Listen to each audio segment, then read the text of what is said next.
Hey guys, what's up? Redman Toys Raymond here. Kumusta kayo lahat guys? Hope everyone is doing great. So for this video guys, samahan nyo ako. Mag-testing lang tayo ng isang WE Glock 34 Gen 4 Airsoft Gas Blowback Pistol.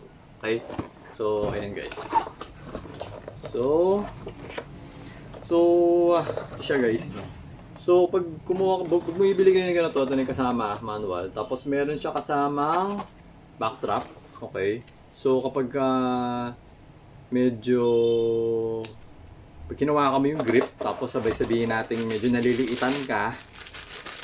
Okay, ganito. Kunyari, sabihin natin hinawakan mo to, alisin natin magazine. Okay. So, ito yung mag-catch, no?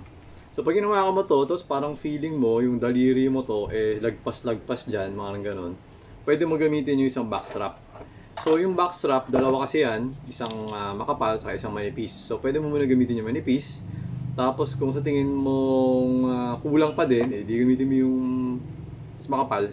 So, ganun siya. No? So, ang gagawin mo, meron siya kasamang pin. Actually, isang haba, isang maiksi. So, yung nasa loob na maiksi yung gagamitin. Kasi itong maiksi na to, mas mahaba yan compared sa doon nakakabit. Yung nakakabit kasi kailangan i-push out para palatan mo na to, yung nandito sa loob. Okay? Para malak mo to. Ganyan siya. So, papasok lang naman to sa ilalim muna. So, ganyan. Tapos, snap mo lang ng ganyan. Tapos, medyo ipe-press mo lang to dito para mapasok mo yung isang pin. Okay? So, medyo mahirap lang konti siya kasi nga parang sobrang eksakto. So, kailangan talaga didiinan mo habang tinutulak mo para tumagos-tagos siya. Okay? So, yan yung kasama niya. Okay. So ngayon guys, meron din akong bibigay sa inyo na info. Okay, ito pala, pakita ko sa inyo. So this is the Glock 34. So yung Glock 34 is the same as the Glock 17 pero mas mahaba lang ang Glock 34. So kung makikita niyo yung frame, okay, buo naman siya. Yung Glock 17 hanggang dito lang. Yan. Ganyan na, Glock 17. So yung Glock 34, yan, umextend, humaba. Okay.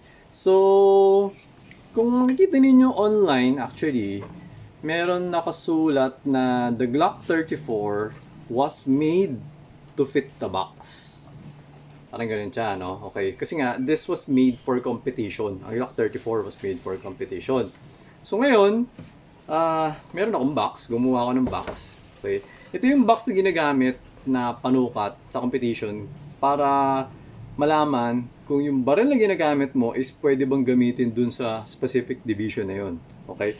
Itong box na to, hindi siya 100% accurate, no? Kasi nga, unang-una, ang lalim kasi, yung kapal, nakita mo to, tong part na to, dapat kasi yan, 45mm. Plus minus 0.01. Parang ganun. So, pwede siyang maging, ano yata eh, tama ba? 0.1? Parang Kalimutan ko na eh. Parang pwede yata siya kasi maging 46mm or pwede rin siya maging 44mm. So, plus minus ano ba yun? 1mm? 1mm yata plus minus 1mm yata.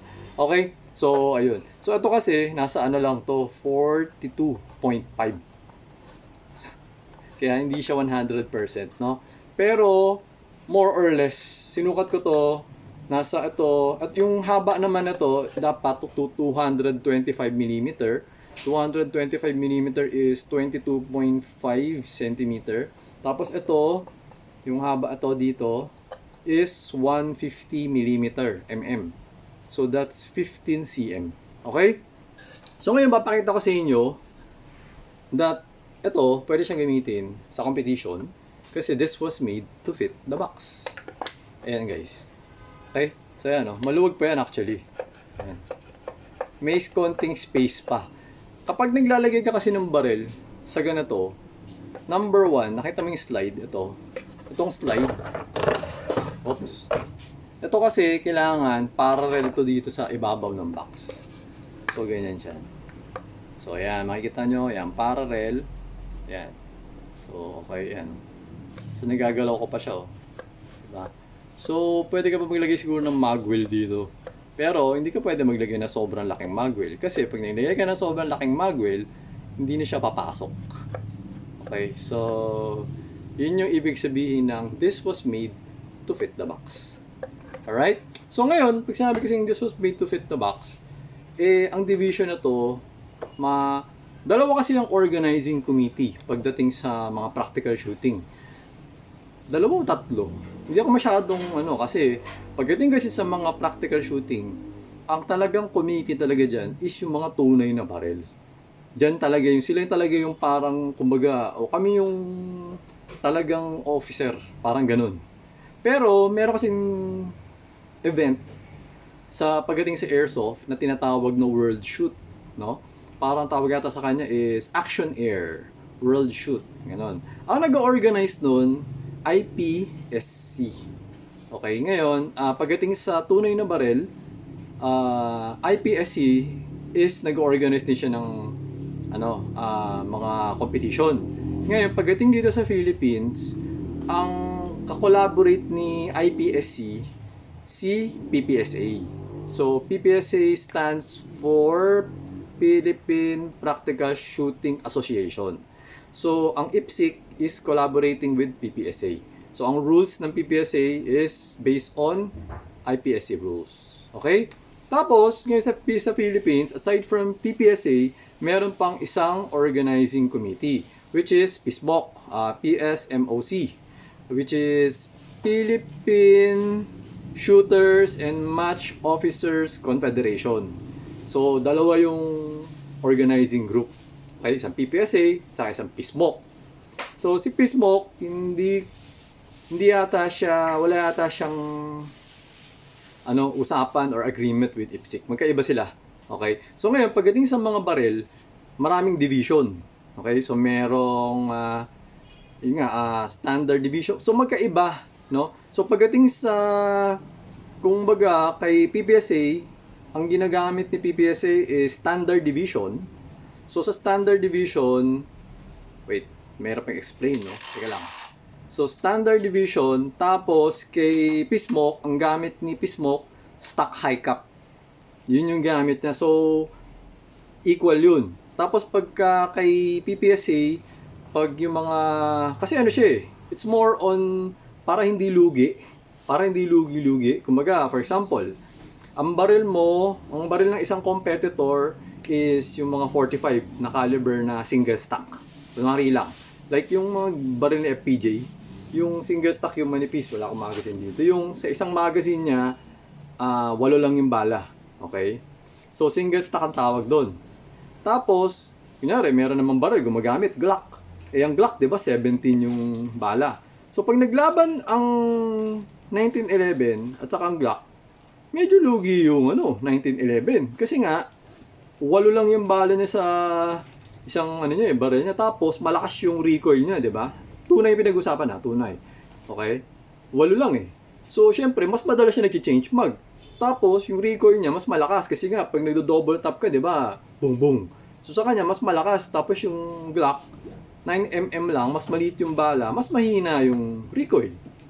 So, may disadvantage. So, kunwari, pareho yung competitor, pareho yung skill level nila, skill set, pareho silang magaling. Lugi yung naka 1911. Kaya ngayon, may pumapasok na division. So, kunyari, ikaw, 1911 gamit mo. Kalaban mo, doon sa division, puro mga 1911 din. Para walang kinalaman yung baril. Para it's more on sa skill talaga.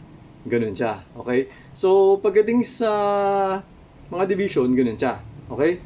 Ngayon, itong Glock kasi, this is a striker-fired pistol. Okay? So, normally, ang Glock 17, pasok ang Glock 17 sa pag sa IPSC or sa PPSA, nasa production siya. Ang tawag sa kanya production division. Kasi nga, ang mga division kasi is classic, tapos standard, tapos kapag hindi ka pasok sa, at saka meron pa isa unlimited, no? You're open, okay? So kapag hindi yung barrel mo hindi pasok sa classic, hindi siya naka-single stack, tapos hindi ka pasok sa standard, tapos hindi ka rin pwede sa lahat kasi ng baril yata pwede sa unlimited or hindi. Paano ba explain? Hindi yata kapag sa PPSA yata, hindi ka pwede mag-unlimited pag wala kang optics, tapos yun, wala yata optics. Kailangan yata may optics eh. Pagka, tsaka, hindi ko alam mo kailangan ng may compensator. Pero, parang dati kasi may tinanungan ako eh. Sabi ko, kunyari, ganito, gagamitin ko sa open, pwede ba? Parang alam ko may nagsabi sa akin, hindi, kailangan may optics. Nagets mo? So, yun. Pero kapag sa Pismok yata, parang mas maluwag sila. So, kunwari, ganito, gagamitin mo sa open, pwede. Pero kasi, kapag sa Pismok, hindi open yung tawag sa kanya, hindi open division. Unlimited division yung tawag kapag sa Pismok. So, yun. Kapag kunyari, mga 1911, yung mga 45, sa PPSA, ang tawag sa kanya, Classic Division. Pagdating kay Pismok, single stack division. Gets mo? So, sa PPSA, ang tawag is Production Division. Tapos, pagdating kay Pismok, Double Action / Striker Fired Division. Ganun siya. So, kasi nga, parang magkasama kasi nga, parang yung mga barrel na hindi mo malaman sa mo lalagay. Kunyari, yung barrel mo, hindi siya single stack. Yung barrel mo, hindi siya standard. Okay? Kasi usually, yung mga barrel na naglalaro sa standard, yun yung mga high capacity 1911. Yung may single action na trigger. Yun yung usually na pumapasok. Or, katulad na to, pwede to pumasok sa standard division. Kasi mahaba siya. Kasi, sa production division, ang barrel, maximum length ng barrel is 127 mm. So, it's 5 inches. Itong Glock 34 yata, this is parang 5.2 yata to or 5.1 eh. Or mas mahaba na konti sa 5.1. Hindi ako masyadong alam. Pero, lagpas to ng 127. Kaya, hindi ito pwede sa production division. Pero ngayon, pag pumunta ka ng Pismok, hindi ko lang sure kung pwede siya. Pero, past, diba nilalaro kami, parang, naaalaw, napapayagan siya sa Double Action Striker Fired Division. Kasi nga, striker fired siya. Nagets mo ko? So, parang wala kasing ruling na, pagka Double Action Striker Fired Division ka, hindi pwedeng lumagpas ng ganito. Parang wala yatang ganung ruling eh. So, hindi lang ako masyadong, parang alam ko kasi wala eh. Kaya naaalaw siya. Okay? So, hindi ko kasi super memorize pero alam ko parang wala. Kaya kapag pumipili kayo ng baril, medyo i-consider mo. Ngayon, yun nga isang ngayon parang naging issue kasi ngayon sa mga competition events ngayon. Actually kasi ngayon, parang meron ngayong si IPSC or si PPSA. Ang airsoft kasi ang tawag is yung Action Air. Okay? Parang PPSA Action Air or IPSC Action Air. Parang yun yung nag-handle sa airsoft, no? Na area, na category. Malapit na kasi yung World Shoot, parang next year yata. So, and i-held kasi siya dito sa Philippines yata, sa may Visayas yata or sa Iloilo. Parang yun yung, kung di ko nagkakamali Okay, so medyo busy din kasi ako, hindi ko masyadong makuha eksaktong detail. Pero alam ko na-approve na dito siya sa Philippines gagawin. So ngayon, medyo nagkakaroon ng mga diskusyon kaming mga shooter regarding sa mga barrel, kung ano gagamitin barrel, kasi nga nagkakaroon ng mga issue sa box. Kasi nga, sinasabi nga nila na parang, kunwari, di ba, merong mga airsoft like yung mga Glock 17 na may mga port, di ba? Kasi nga, pag production, bawal kasi may ganito. So, kunwari, bumili ka ng Glock 17, bawal may mga butas yung Glock 17 mo. Parang ganun. Kasi nga, sabi nila, daw siya, competitive advantage. Pero kung iisipin mo naman, mga airsoft naman, wala namang kinalaman yung mga port. Kasi, pag meron isang shooter, nag-assemble ng isang Glock, ang ginamit niya na parts is aluminum. Kahit sabihin natin wala yung butas, meron siyang competitive advantage over dun sa mga bumili lang ng WE na naka-port. Kasi nga, mas magaan yung aluminum. Tapos, for example, ginamitan niya ng yung nozzle housing or blowback housing, ginamitan niya ng aluminum. Eh, ang mga WE kasi hindi naman naka-aluminum eh. Zinc alloy ito eh. Mabigat. Nag-gets nyo? So, merong competitive advantage. But the problem kasi with the IPSC or the committee, the Action Air, hindi nila tinitingnan yung laman. Kumbaga sa karera ng kotse, nakita nila, oh, karera to ng Vios. Okay, oh, na-advertise pa si Vios. Karera to ng Vios. Okay, o register na kayo. O ano ka? O Vios. Okay, register. Hindi nila tinitingnan yung makina ng Vios. Nakita lang nila, o Vios. O kailangan yung gulong mo, anong size? Ganito. Gets mo? Okay. So, kailangan walang spoiler. Puro external yung tinitingnan pagdating sa competition. Yun yung parang, for me, na parang, wala bang utak to mga to? Yun lang sa akin. Opinion ko lang naman to guys, no? Hindi ba naisip na Vios? Paano pag isang Vios pinalatan ng 3-liter engine? Eh di malamang ang lakas ng horsepower niya, eh di iwan lahat. Nakuha mo? Pero hindi ko naman sinasabi na 100% magcha-champion yung may 3-liter engine, ha? Hindi ko sinasabi yun. Kasi syempre, malay mo, minsan, di ba, sabi nga, may kasabihan, wala siya sa pana, nasa engine siya. Okay? So, depende din siya shooter. Okay? So, yun lang naman. So, parang sabi ko, alam mo yun, parang ang hirap eh. Bakit hindi natin ayusin yung, i-revise yung mga ruling, no? Para at least, merong mga baril na mas broad. Kasi, kung titingnan natin, pagdating sa airsoft kasi, konti lang yung mga unit na allowed or konti lang yung mga unit na available sa market eh, na kamukha ng tunay na baril eh. Okay? So, pwede nyo tingnan, actually, pag pumunta kayo sa, actually weird nga eh. Kasi nga, pag tumitingin ako dun sa listahan ng IPSC, tapos production, meron nakasulat, gun list. Wait lang Ay, so yun guys. So, hindi ka naman sinasabi na, alam mo yun, parang sa akin, opinion ko lang naman, parang sana i-revise nila yung ruling.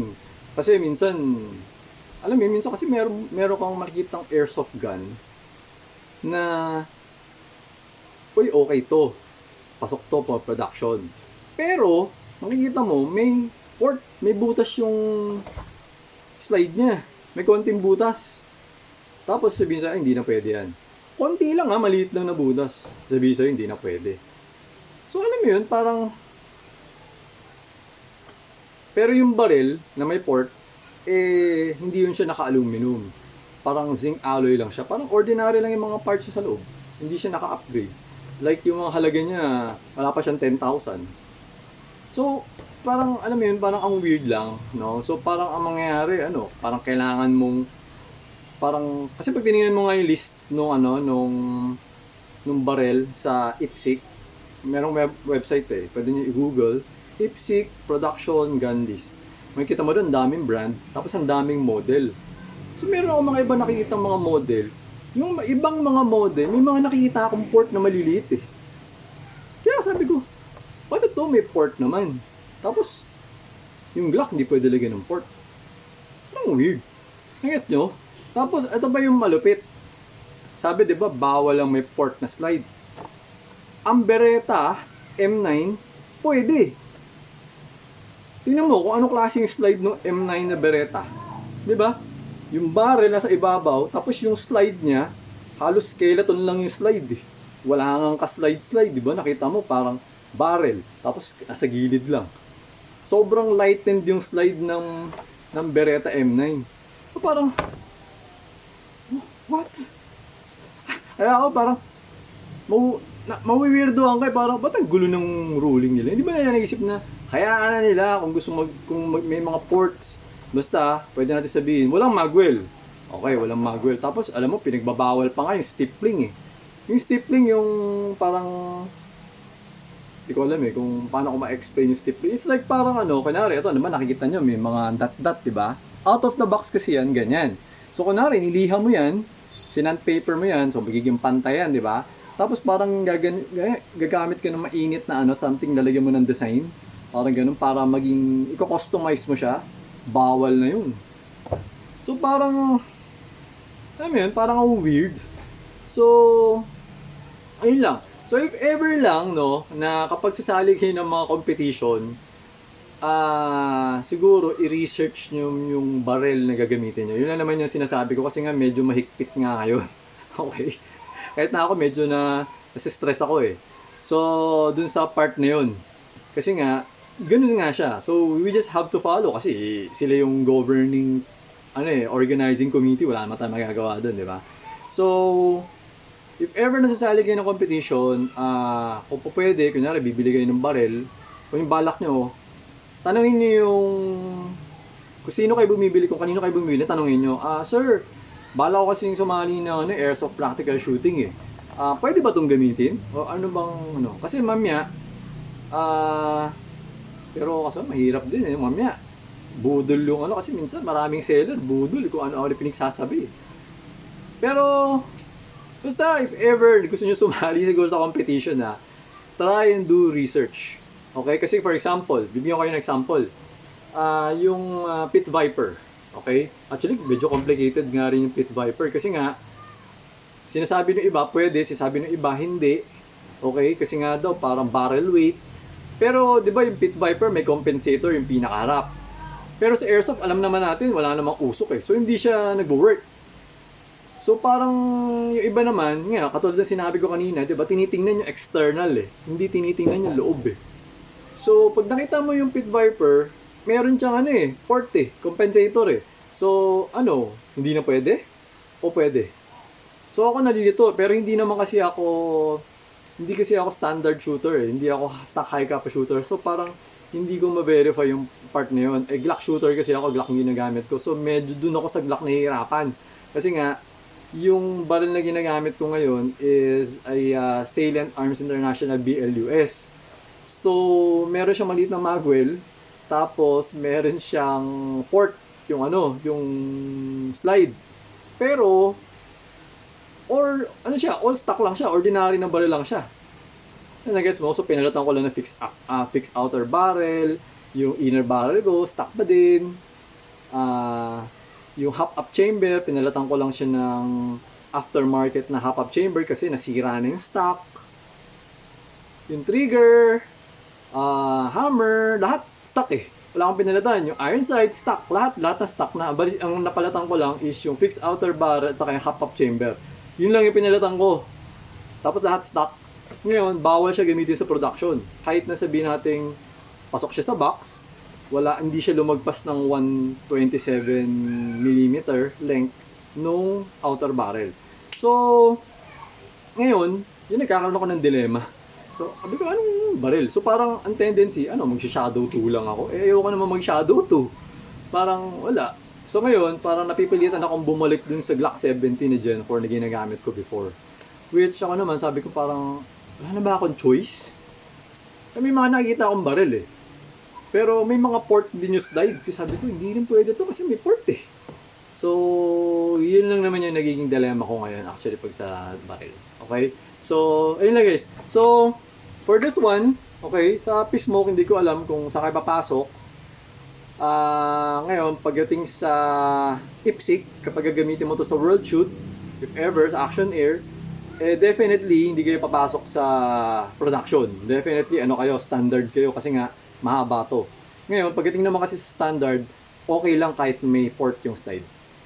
I guess mo. So, kahit na siguro kabitan mo pa ng medyo maliit na magwell to, as long as papasok pa rin siya sa box, pwede mong gamitin yung Glock 34.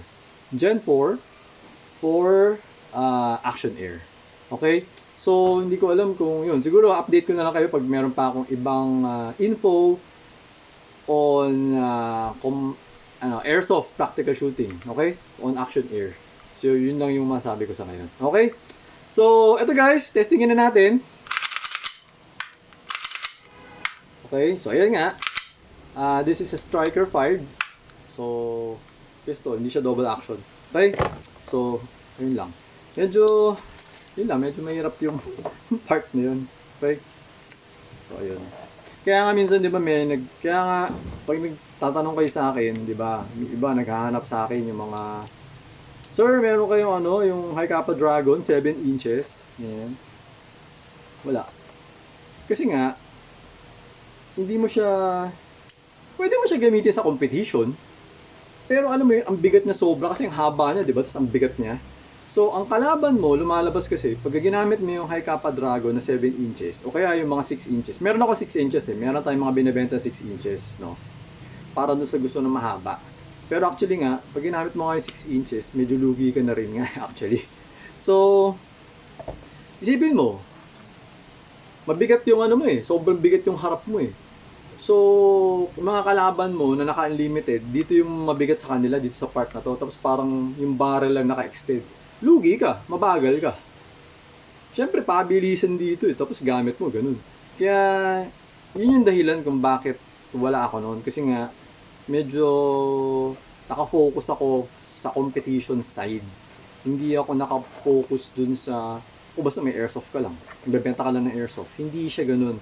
More on sa sports side ako. Kaya wala rin ako ng mga sobrang maiksi. Di ba? Meron yung iba naghahanap sa akin, yung mga maliliit. Wala din tayong ganun. Kasi nga, wala namang ganun sa...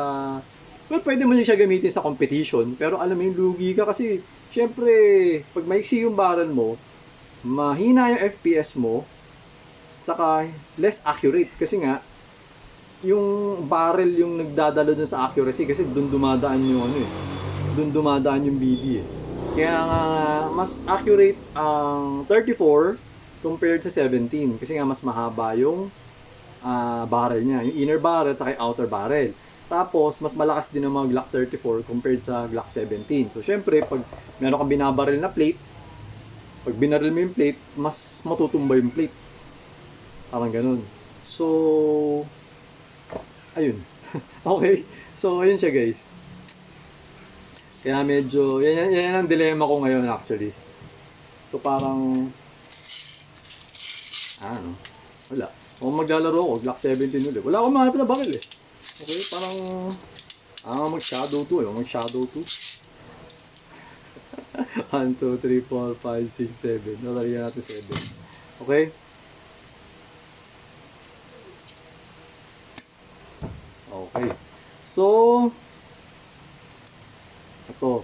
So ngayon, iba natatanong sa akin, Sir, ano ba marirecommend mo na pistol na malakas ang FPS? Actually, tapos kunyari magpiplinking ka lang sa bahay, pwede to, Glock 34. Kasi nga, malakas to eh. Saka accurate to, diretso to. So, tapos parang Glock 17 lang din siya, basic lang siya, wala siyang, kumbaga pag alam mo yung pagdating sa parts ng mga baril, mas maraming parts yung mga high kappa or mga shadow. Mas marami yun kaysa sa dito sa Glock. Ito yatang Glock yata ang isa sa blowback may mga blowback Pag sinabi natin blowback is meron ganyan. Okay, kasi nga ang mga airsoft wala naman silang recoil eh. So blowback yung tawag natin sa kanila. Okay? So yung recoil kasi it's more on parang may lumabas na ano tapos nagre-recoil siya. So, yeah. For example, kanyon. 'Di ba? Kanyon. Alam niyo yung kanyon, yung tsago. Yung dating ginagamit sa, minsan pag nanonood tayo, 'di ba minsan yung mga movie, yung mga nakalagay sa ship, 'di ba may kanyon? 'Di ba wala namang ganito yung kanyon eh, 'di ba? Parang isang lagay ng bala yun, tapos sisindihan, boom. Oh, yung kanyon, may recoil yun. Pero wala siyang ganito. Okay, so yun yung ibig sabihin nung ano, ito blowback to. Okay? So ayun, yun yung medyo difference nila. Okay. So ito guys, testingin na natin. Okay, so meron tayong 7 rounds. 1, 2, 3, 4, 5 1, 2, 3, 4, 5, 6, 7 7 rounds. Okay, 7 rounds lang. Para hindi masyadong malaspag yung unit. So, testingin lang naman natin yung FPS. Kung stable ba, if it's working, kung may ma-encounter ba tayong problem. Pero sobrang baba naman na failure sa mga ganito. So, hindi naman natin kailangan punuin ng maraming bala. O nga pala, kapag ginamit mo yung Glock 34 sa competition, tapos pumasok ka, let's say, sa standard division, 18 yung bala mo. Okay? Ngayon, kapag Glock 17 ka, tapos pumasok ka sa production division, 15 lang yung bala mo sa magazine, okay? Hindi ka pwede lumagpas, okay? Although sabi natin, yung Glock 17 sa tunay, 17 rounds 17 yung bala. Bakit 15 lang? Yun yung rule. Okay, 15 lang. So, sumunod na lang tayo. Pero kunyari, gusto mo ng 17 rounds yung Glock 17 mo, doon ka sa Pismok. Doon sa double action, striker fire. Doon, 17 rounds. Okay? Okay. So, ito na guys, pasok ko na. Okay, so firing. Ayan, doon yan. Yan, 390. Medyo malakas nga, di ba? Kapag ka nag-Glock 17 tayo, siguro mga nasa 370 or 360 something. Parang ganun. So, ito minsan umabot pa ng 400 to eh. 403 yata. Parang ganun. So, ito naman, ito lang yung gas na ginamit natin. Paano pag ginamitan pa natin ng gray, yung number 14, mas malakas yun. So, mas mataas pa FPS natin. Tapos, ito, kahit sabihin natin mataas yung FPS niya, yung blowback niya, hindi siya ganun kalakas. Iko-compared mo siya dun sa mga T-Rex, iko-compared mo siya dun sa mga high kappa. Yung high kappa, mas mababa yung FPS dun, pero mas malakas yung blowback na, mas makalug. Ito, mga Glock hindi masyado.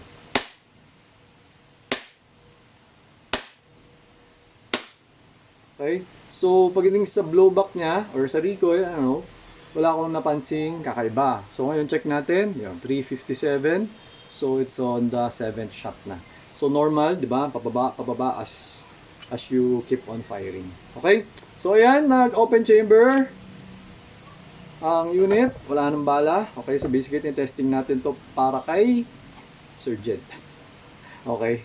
So, sinabay ko na lang din yung vlog para marami kayong makuha info. Okay? Regarding sa airsoft practical shooting scene. Okay? So, ayun guys. Thank you for watching. Until next video, always remember to stay strong, stay safe. Parang sumisobra ako dyan. Stay strong, stay great, be good, and be thankful always. God bless everyone. Bye-bye.